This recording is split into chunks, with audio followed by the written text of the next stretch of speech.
Welcome to the first episode of the Raving Truth. Today we'll start on a journey into an obscure history of the world and try to give understanding about what is going on in the world today. I thought about what would be a good topic to start on, and after putting a lot of thought into it, I decided to make the first episode about the Nazis. Since there's a lot of things I will be talking about that tie into them, and it's very recent history, which gives us a stepping stone of knowledge to look at ancient history in relation to current events. The origin of the Nazi beliefs come from a not very well-known religion called Theosophy. Most directly, a book by a former head of Theosophy entitled The Secret Doctrine, out of which most of Hitler's occult beliefs came, including the concept of the Aryan race's superiority. The same religion became the publishing company for the United Nations upon its creation, and still has its publishing offices in the United Nations main building, as well as a meditation chamber. In addition, they are the only religion with an NGO vote on the United Nations Council. The name of the publishing company today is called Lucis Trust, that's Lucis, which had been changed from its former name, Lucifer's Trust. It is still the fountainhead of all theosophic material published today. Theosophy, in Madame Blassie's words, is the reinstitution of the mystery schools of ancient Babylon as a ruling hierarchy of the planet. Isn't it odd that a few years after the war, the United Nations had started with the same people who are responsible for the Nazis' beliefs at the publishing helm, even though the United Nations was supposed to have been created in response to the defeat of the Nazis? Another aspect of the Nazis that is not very well known is what we found after they were defeated. A lot of the following has been discovered via Freedom of Information requests. Number 1.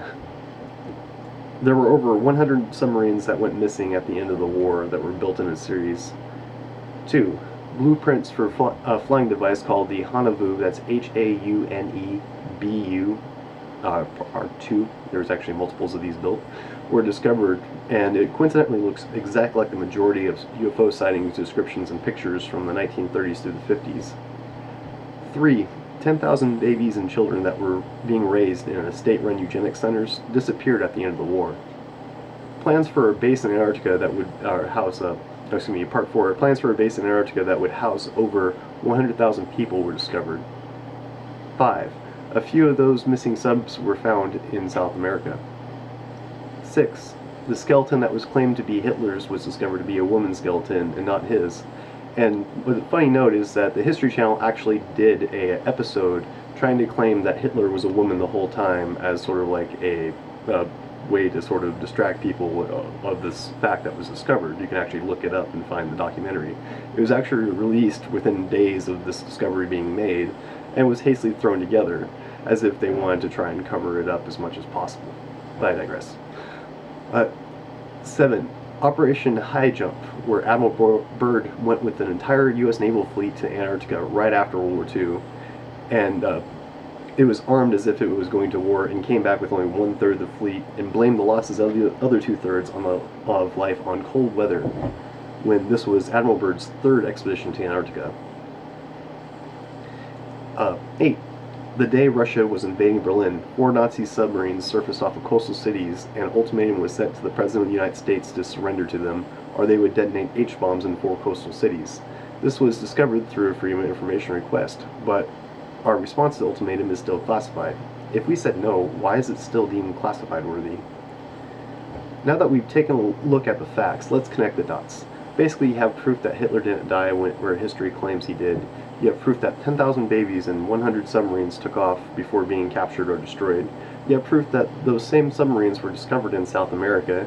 You have a highly suspicious report showing us doing a secret submission to the Nazis, followed by an immediate military fleet being sent to Antarctica, where we have proof of plans for a massive Nazi base where most of the fleet was destroyed, followed by the creation of the United Nations using the same religion that was responsible for their beliefs as its publishing company. Since I'm going in a little unprepared for this, I will make this the end of the episode. Please let me know what you think of the information presented in this episode. I'll be making more soon with further connections explained. Y'all stay safe.